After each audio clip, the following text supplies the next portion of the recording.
warahmatullahi wabarakatuh. Hai teman-teman, hai Pak Zilal.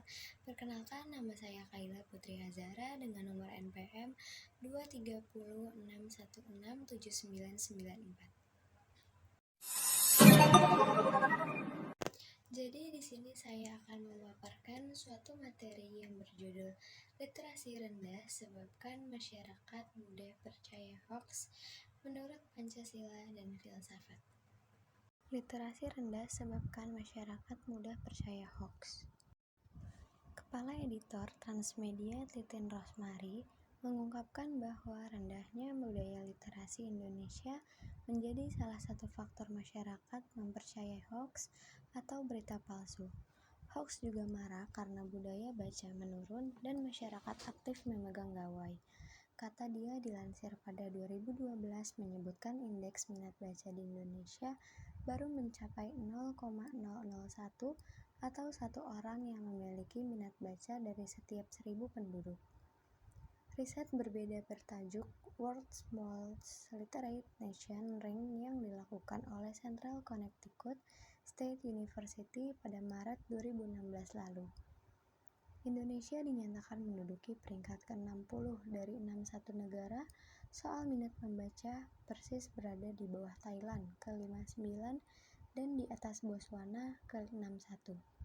Padahal dari segi penilaian infrastruktur untuk mendukung membaca, peringkat Indonesia berada di atas negara-negara Eropa.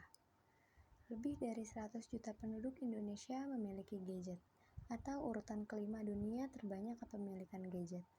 Dengan jumlah sebesar itu, Indonesia akan menjadi negara dengan pengguna aktif smartphone terbesar keempat di dunia setelah Cina, India, dan Amerika. Data lembaga penelitian Nielsen yang menyebutkan penduduk Indonesia yang setiap hari dapat menghabiskan waktu berselancar di dunia maya menggunakan komputer selama 4 jam 42 menit, browser di telepon genggam selama 3 jam 33 menit, dan menghabiskan waktu di sosial media selama 2 jam 51 menit.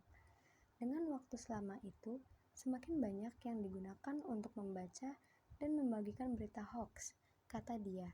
Dia mengatakan bahwa orang pintar dapat ikut mempercayai dan penyebar hoax karena tidak hati-hati dan kurang teliti. Hal itu bisa disebabkan mereka tidak verifikasi berita yang mereka baca, dan langsung menyebarkan berita hoax begitu saja, kata dia.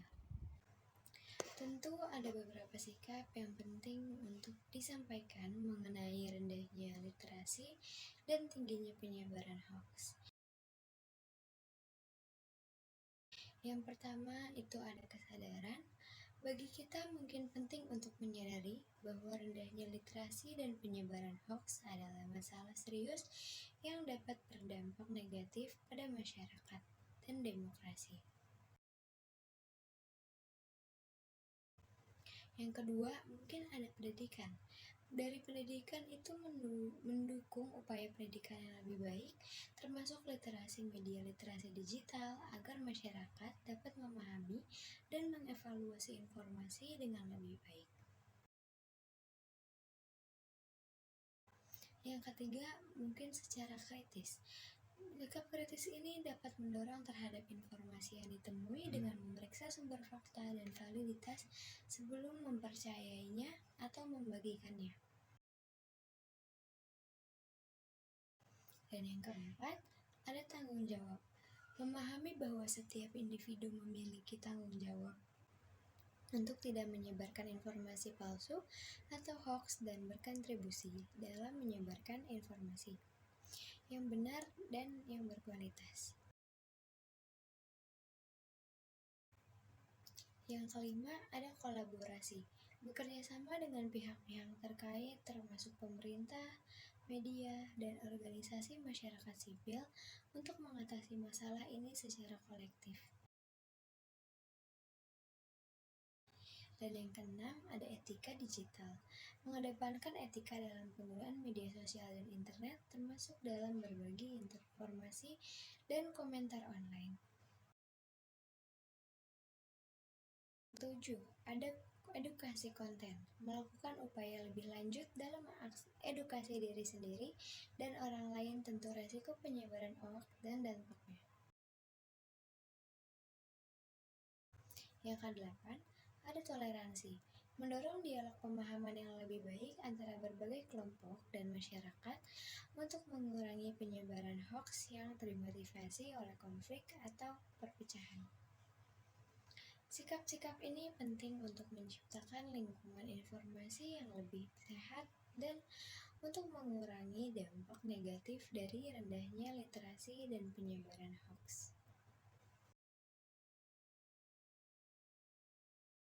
Menurut Pancasila pertama, ketuhanan yang Maha Esa sudah dipastikan dalam agama kita masing-masing pasti tidak diajarkan untuk menyebarkan berita yang sudah pasti salah tanpa adanya yang bersangkutan terlebih dahulu. Selain memalukan diri kita sendiri, pastinya juga kita akan mendapatkan dosa. Sila kedua, kemanusiaan yang adil dan beradab. Secara konsep, kemanusiaan yang adil dan beradab dalam Pancasila dapat diinterpretasikan sebagai dorongan untuk meningkatkan pendidikan dan literasi masyarakat. Dengan meningkatkan literasi, masyarakat menjadi lebih mudah mampu untuk berpikir kritis, mengakses informasi dengan benar, dan menghindari penyebaran hoaks. Jadi, walaupun tidak secara langsung terkait dengan Pancasila kedua, upaya meningkatkan literasi masyarakat selaras dengan nilai-nilai kemanusiaan yang adil dan beradab yang terkandung dalam Pancasila. Persatuan Indonesia, bahwa masyarakat Indonesia seharusnya bersatu dan bekerja sama untuk mencapai kemajuan bersama. Literasi rendah dan penyebaran hoaks dapat mengganggu persatuan dan memecah belah masyarakat. Oleh karena itu, meningkatkan literasi masyarakat dapat dianggap sebagai langkah yang mendukung persatuan. Karena masyarakat yang lebih teredukasi cenderung lebih kritis terhadap informasi dan lebih mampu berpartisipasi memperkuat persatuan.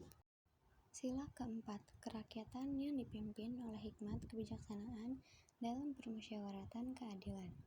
Prinsip kerakyatan yang terkandung dalam Pancasila menekankan pentingnya partisipasi aktif masyarakat dalam pengambilan keputusan.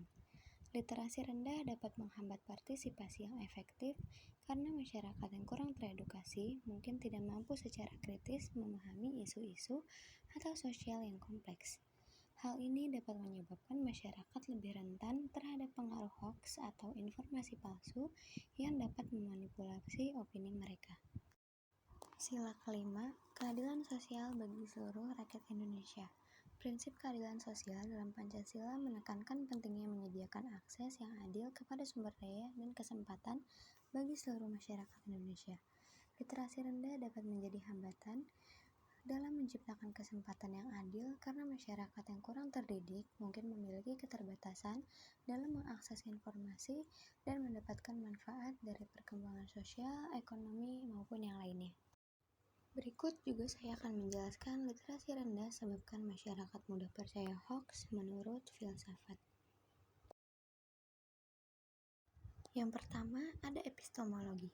Filsafat epistemologi mempertanyakan bagaimana kita memperoleh pengetahuan.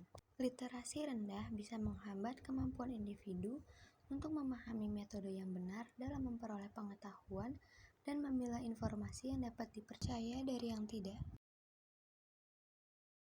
Kedua, ada etika. Dalam konteks etika, literasi rendah dapat dianggap sebagai kurangnya tanggung jawab intelektual. Individu yang kurang literat dapat secara tidak sengaja atau sengaja menyebarkan informasi palsu atau hoaks yang dapat merugikan orang lain ataupun masyarakat secara keseluruhan. Yang ketiga, ada praktisme. Pandangan praktisme dalam filsafat menekankan pentingnya hasil praktis dari keyakinan dan tindakan.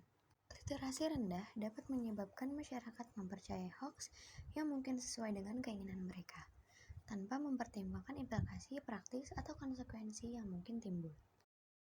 Keempat, ada semiotika. Filsafat semiotika mempertanyakan bagaimana tanda dan simbol digunakan untuk menyampaikan makna. Literasi rendah dapat menghambat pemahaman simbol-simbol dan tanda-tanda yang digunakan dalam hoaks, membuat individu lebih rentan terhadap manipulasi informasi.